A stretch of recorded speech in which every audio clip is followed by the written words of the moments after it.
नमस्कार। मैं वीरेंद्र कुमार अधिवक्ता और आप सभी YouTube के दर्शकों श्रोताओं को YouTube के चैनल रियल नॉलेज पर स्वागत है।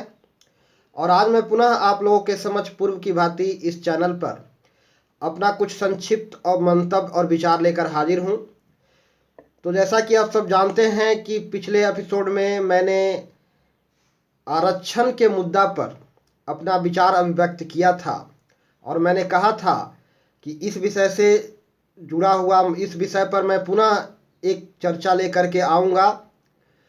तो आज मैं पुनः आप लोगों के समक्ष इस विषय पर एक संक्षिप्त विचार पूर्व के चर्चा को विस्तार रूप से समझाने के लिए और गहराई में इस विषय पर अपना विचार को व्यक्त करने के लिए मैं पुनः आप लोगों के समक्ष इस चैनल पर इस मसला पर एक विचार और मंतव्य लेकर हाजिर हूँ। तो चलिए अब मैं बातों की शुरुआत करता हूँ। आरक्षण, सवाल है आरक्षण का।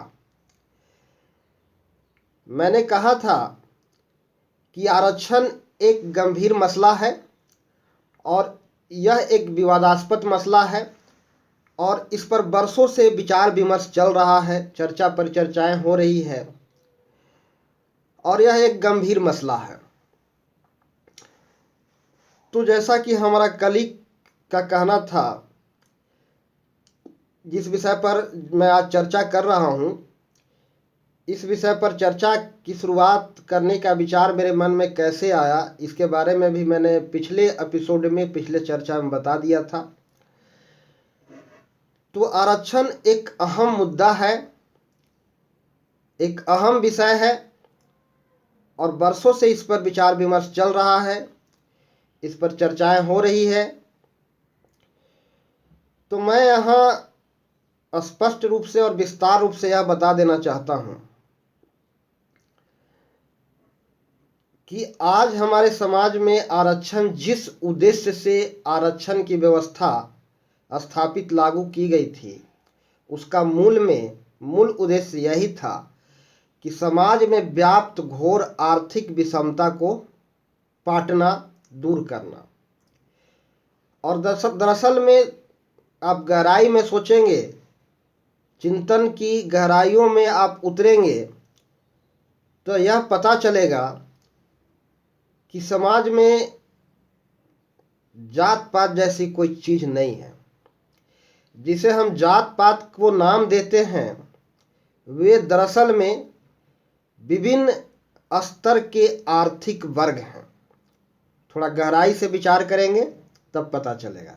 जिसे हम जात पात नाम देते हैं, मैं पुनः इस बात को एक बार दोहरा देना चाहता हूं कि जिसे हम जात पात नाम देते हैं, दरअसल में यह विभिन्न स्तर के आर्थिक वर्ग हैं। मार्क्स ने कहा था, मार्क्सवादी दृष्टिकोण के अनुसार, साम्यवादी दृष्टिकोण के अनुसार, समाज में व्याप्त जात पात समाज में व्याप्त घोर आर्थिक विषमता का ही परिणाम है। जब तक समाज से घोर आर्थिक विषमता पट नहीं जाता, समाज में आर्थिक विषमता को पाट नहीं लिया जाता, तब तक ये जात पात बने रहेंगे। और बात भी सत्य है, वास्तविक है। सवाल है सोशल स्टेटस का, सोशल स्टेटस को ऊंचा उठाने का। तो यह सोशल स्टेटस अपने आप ऊंचा उठ जाता है जब यह घोर आर्थिक विषमता समाज में पट जाती है। यानी हम यह कहें कि जो आर्थिक रूप से पिछड़े हुए लोग हैं, वही मूल रूप से निम्न वर्गीय लोग, जो आर्थिक रूप से पिछड़े हुए लोग हैं, निम्न जाति के रूप में जाने जा रहे हैं। तो आर्थिक विकास, आर्थिक उत्थान गरीबों का सवाल महत्वपूर्ण मुद्दा यह है कि गरीबों का आर्थिक उत्थान कैसे हो और आर्थिक विकास कैसे हो। और आरक्षण के मूल में बात यही है, इससे अलग कुछ है नहीं। तो आज हमारे देश में आरक्षण की व्यवस्था है। राज्यों के विधानसभाओं में भी, लोकसभा में भी, सरकारी शिक्षण संस्थानों में भी और नौकरी में भी आरक्षण की व्यवस्था है।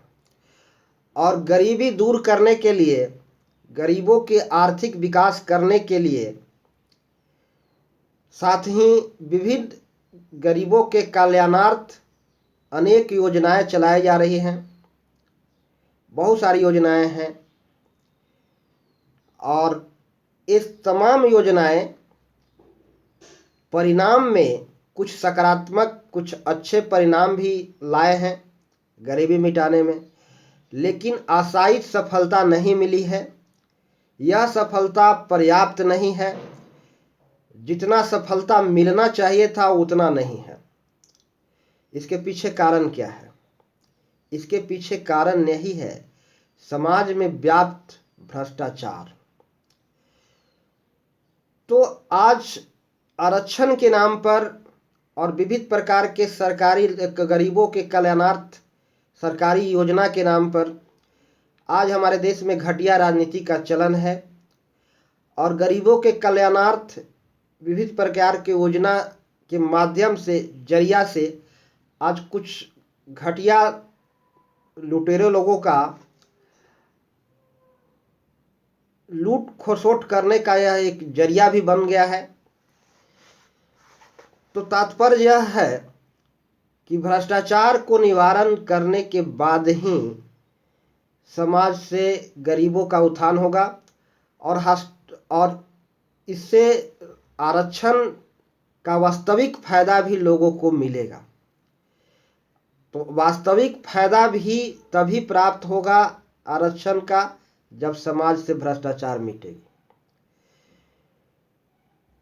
तो आज हमारे यह समस्या है कि गरीबों का उत्थान कैसे हो।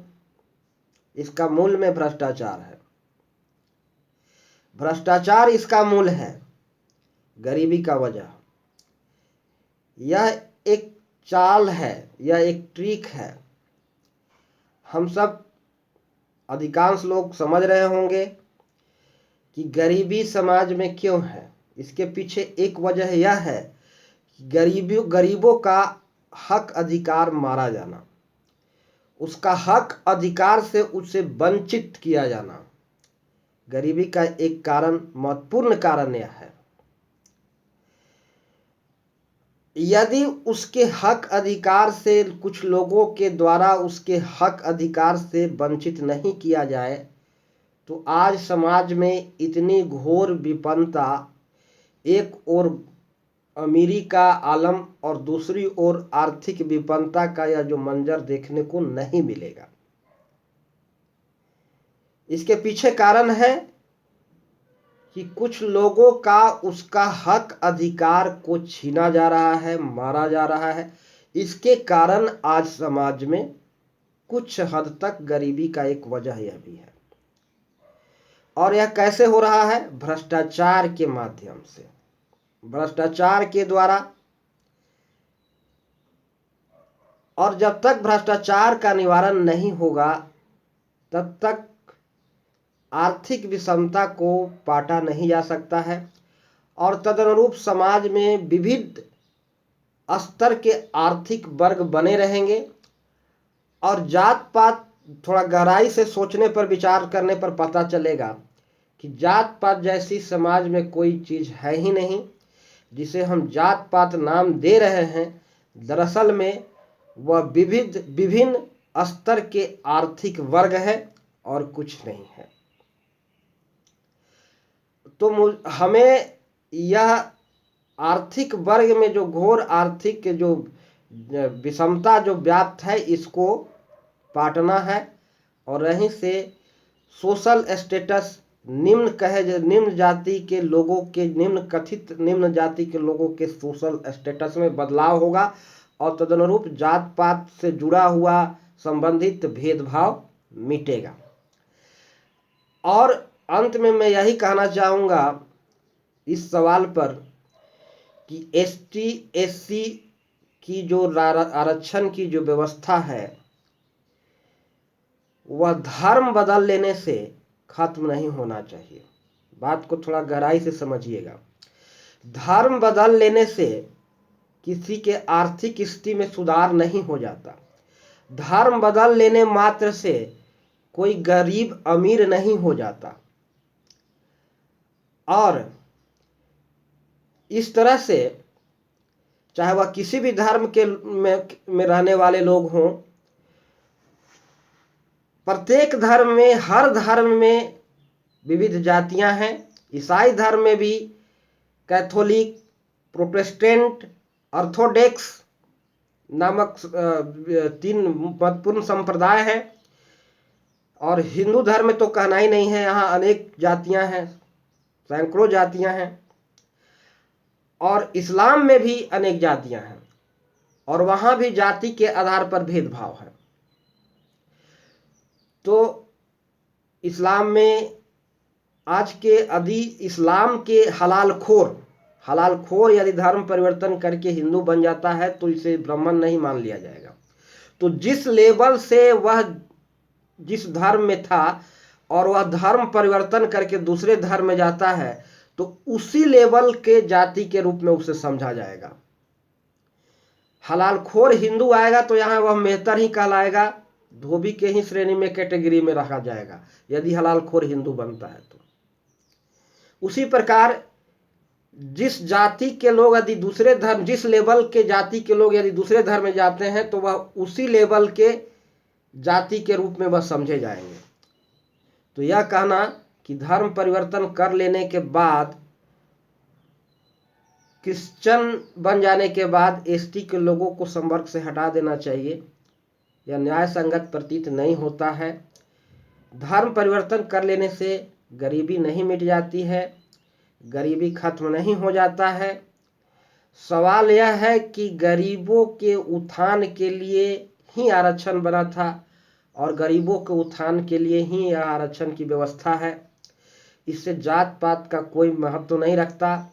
आज आरक्षण के तहत EWS सर्टिफिकेट भी बन रहा है संवर्ग लोगों को आरक्षण का लाभ देने के लिए। सवर्णों को आरक्षण का लाभ देने के लिए EWS सर्टिफिकेट बनता है। OBC में क्रीमी लेयर के तहत 8,000 से ऊपर के आय वाले लोगों के लिए OBC का लाभ नहीं मिलता है। लेकिन ST और SC में ऐसी व्यवस्था नहीं है। अगर ST SC के लोग अगर अरबपति भी हैं तो उनको आरक्षण का लाभ मिले, न्याय संगत नहीं है। जो तथ्य है तो सच्चाई है। तो ST SC OBC या किसी जाति के लोग को जो आरक्षण की व्यवस्था है वह आर्थिक विषमता को दूर करने के लिए है और यह न्यायोचित भी है। इसलिए जाति और धर्म बदल लेने से आर्थिक स्थिति में सुधार नहीं हो जाता, गरीबी से अमीरी नहीं आ जाती। यदि ST गरीब है तो किसी भी धर्म के लोग में वो चला जाए, उससे आरक्षण का लाभ मिलना चाहिए यदि आरक्षण की व्यवस्था है तो। और बात को मैं ज़्यादा विस्तार रूप देने में असमर्थ हूँ क्योंकि समय का अभाव है और मैं अपनी बात को इन्हीं चंद शब्दों के साथ यहाँ समाप्त करूँगा। और सभी दर्शकों से अंत में मेरा गुजारिश है कि यदि मेरी बातें पसंद आए तो इस वीडियो को अधिकतम लोगों को शेयर करें और चैनल को सब्सक्राइब अवश्य करें। तो अंत में सभी को मेरा प्यार भरा नमस्कार। जय श्री राम।